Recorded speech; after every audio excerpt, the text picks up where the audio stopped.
ఓ రక్తపోటు మిగిల్చిన 12 రోజుల ఘోర సమరం తర్వాత మళ్లీ మబ్బుల్లో మెరుపులు మెరుస్తున్నాయి. మళ్లీ ఆకాశంలో ఉరుములు గర్జిస్తున్నాయి. మళ్లీ నెత్తిరోడే మాటలు వినిపిస్తున్నాయి. మళ్లీ మంటలు రేపే యుద్ధ తంత్రాలు కనిపిస్తున్నాయి. ఇరాన్పై ఇప్పటికే అనేకసార్లు దాడి చేసిన ఇజ్రాయెల్ ఇప్పుడు మళ్లీ ఆ దేశం వైపు కన్నెర్రజేస్తోంది.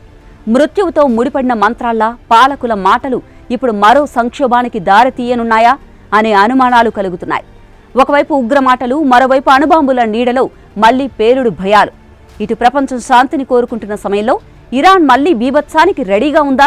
మళ్లీ ఆకాశం మీదుగా పేలుడు ధ్వనులు వినిపించబోతున్నాయా? మరో యుద్ధం ముంచుకొస్తోందా? నిజానికి ఇజ్రాయెల్ గత యుద్ధాన్ని విజయవంతంగా భావిస్తోంది. ఎందుకంటే ఆ యుద్ధంలో ఇరాన్ సైనిక నేతలను ఇజ్రాయెల్ చంపింది, రక్షణ శక్తిని బలహీనపరిచింది. అంతేకాదు అమెరికాను కూడా ఫోర్డో అణుకేంద్రంపై దాడికి ఒప్పించింది.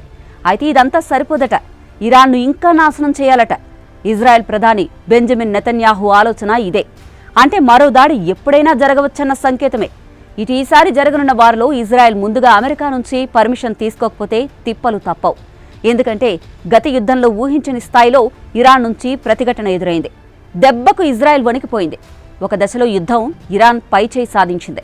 ఇంకొన్ని రోజులు ముగిస్తే వారు ఇరాన్ గెలిచేది కూడా. కానీ ఇంతలోనే శాంతి చర్చలు జరగడం ఇజ్రాయెల్కు ఊరటనిచ్చింది. మరోవైపు వాషింగ్టన్ గదులలో ఇప్పుడు ఇరాన్ ఇజ్రాయెల్ గురించే చర్చలు జరుగుతున్నాయి. అమెరికా గూఢచారుల చెవుల్లో విన్న శబ్దాలు ప్రపంచాన్ని ఒక్కసారిగా ఉలిక్కిపడేలా చేశాయి. ఇరాన్పై దాడికి ఇజ్రాయెల్ బాంబులు సిద్ధం చేస్తోందని అమెరికా చెప్తోంది. దీనిపై అమెరికా లోపలే వేర్వేరు అభిప్రాయాలున్నాయి. కొంతమంది నాయకులు ఇది ఒత్తిడి కోసం చేస్తున్న డ్రామా అంటున్నారు. మరికొంతమంది మాత్రం నిజమైన యుద్ధానికి వేదిక సిద్ధమవుతోందని చెప్తున్నారు.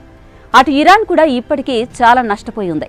2024 అక్టోబర్తో పాటు గత జూన్లో ఇజ్రాయెల్ దాడులకు గురైన వాయుసేన స్థావరాల గుర్తులు మరొక ముందే మరోసారి దాడి జరగనుందనే ఆందోళన పెరిగింది.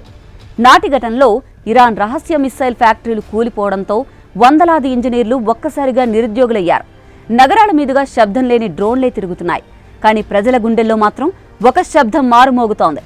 ఇంకెప్పుడు బాంబు పడుతుందన్న భయం వారిని వేధిస్తోంది. దశాబ్దాలుగా అంతర్జాతీయ ఆంక్షలతో గాలి లేకుండా ఊపిరి పీల్చుకోని దేశం ఇప్పుడు అంతకన్నా తీవ్రమైన సంక్షోభంలో చిక్కుకుంది. డబ్బు విలువ నేల చూపులు చూస్తోంది. ప్రజలకి నిత్యావసరాలు కూడా దొరకడం లేదు. ఒకవైపు ఇజ్రాయెల్ విమానాలు ఎప్పుడెప్పుడా అనేలా రెడీ అవుతుంటే, మరోవైపు ప్రజలు తమ భవిష్యత్తుని దేవుడే గమ్యం చూపాలని ప్రతి ఉదయం ప్రార్థిస్తున్నారు. ఇలా దేశం బలహీనపడినా అటు ప్రభుత్వం మాత్రం అణుశక్తిపై పట్టుదలను వదలడం లేదు. అదే పట్టుదల ఇప్పుడు ఇజ్రాయెల్ కళ్ళలో మంటను మరింతగా రగిలిస్తోంది. మరి చూడాలి, మరో యుద్ధం మొదలవుతుందో లేదా అన్నది కొన్ని రోజుల్లోనే తేలిపోవడం ఖాయం.